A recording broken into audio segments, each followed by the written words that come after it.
Bé, hola a tots. Mira, us faig aquest petit vídeo per poder-vos explicar com podeu fer treballs de forma col·laborativa, sí? Utilitzant recursos que ens ofereix el Google Suite, que és el correu electrònic que nosaltres tenim com a escola. D'acord? Això del vostre nom, cognom, @lapresentació.cat. Sí, si entreu a dintre el google.com, jo tinc aquí accedit, google.com, a la part superior dreta, si entrem a google.com, fixem-nos que si no esteu entrats com a usuaris, a la part superior dreta us demanarà entrar com a usuaris, cliqueu aquí als quadradets de les aplicacions i teniu tal un documents, un full de càlcul i unes diapositives que vendrien a ser el Word o el Pages, el Numbers o l'Excel i les diapositives que seria el Keynote o el PowerPoint. Val? Si entrem aquí a diapositives, fixem-nos que se'ns obren les carpetes com una espècie de Drive. En realitat esteu dintre el vostre Drive i fica aquí crear una nova presentació. Si entrem a dintre a crear la nova presentació, fixem-nos-hi que veiem que és com un format com el Keynote, que a la dreta teniu diversos temes que poder ficar. Possiblement no és tan ric en tema de moviments, en tema d'animacions, etc, però sí que és una opció per poder treballar.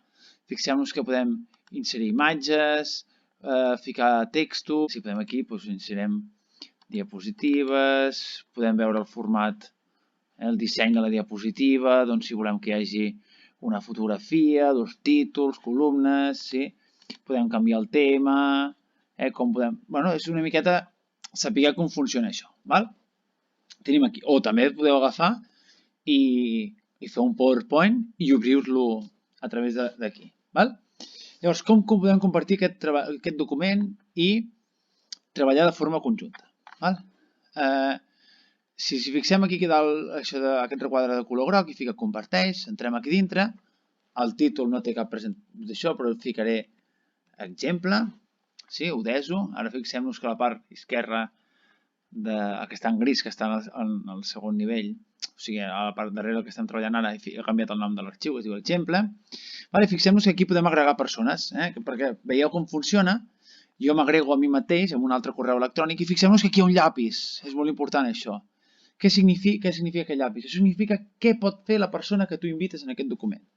Si cliquem, pot editar, pot comentar o pot visualitzar. A nosaltres ens interessa que editi, perquè si és una cosa que hem de fer col·laborativament, tots hem de tindre accés i tots ho hauríem de poder modificar. Això d'aquí afegeix una nota, és que perquè tu puguis obrir això, t'enviaran un correu electrònic. Per exemple, treball complementària. Complementària. Accent, mare meva. Molt bé, llavors, aquí sota fixem-nos que fica envia una notificació que està marcat perquè us envien aquest correu electrònic. Llavors, jo envio aquesta notificació, m'està dient, escolta'm, que no forma part de la presentació, perquè és veritat, perquè és el correu electrònic de la Generalitat, però no passa res, jo fico que sí i funciona de la mateixa manera.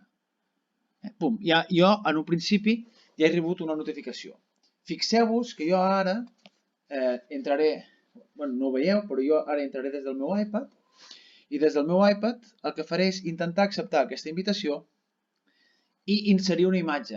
Fixem-nos que jo tinc el ratolí, fico el ratolí a la part superior del cursor perquè veieu que jo no estic movent res de l'ordenador ara. Molt bé, doncs ara he rebut ja a la meva tauleta la compartició, em surt aquí exemple, obre la presentació, d'acord? I a mi se m'obrirà una pàgina web on jo ja tinc accés en aquest treball. Per exemple, hi poso una imatge amb el treball que hem de fer sobre els colors. Insereixo aquí i fixem-nos que amb un temps prudencial, surt aquí, sense jo haver tocat res de l'ordenador, perquè estem treballant de forma col·laborativa. En el cas que volguéssim sortir, només és necessari anar enrere i ja està. Cliquem a la part superior a l'esquerra on hi ha el logotip de diapositives i ja està. I tenim aquí guardat. Fixem-nos que aquí ens queda la diapositiva amb el registre de l'hora de l'última vegada que s'ha entrat. Torno a entrar perquè us vull ensenyar altres coses que podem fer aquí dintre. Si això us demano, no, és que aquestes diapositives això ho heu de penjar en PDF. Molt bé, a la part superior esquerra anem a fitxers i mireu què diu aquí. Baixa aquest fitxer amb quin document? Fixem-nos que hi ha un PowerPoint. ODP, que vol dir que és un programari lliure, és a dir, un programari que en un principi no s'ha de pagar. En format PDF, en format imatge, sí, en format únicament de text. Veus? Fixeu-vos que podeu guardar el document única i exclusivament en PDF. Sí, si guardem en PDF, doncs això es baixarà en PDF al vostre ordenador i això ho podreu gestionar com vosaltres vulgueu. Si tiro enrere i direu, on està guardat això? Perquè, clar, estàs ja dintre una carpeta de diapositives que únicament hi ha diapositives. Doncs bé, això en realitat, on ho teniu guardat és el Drive.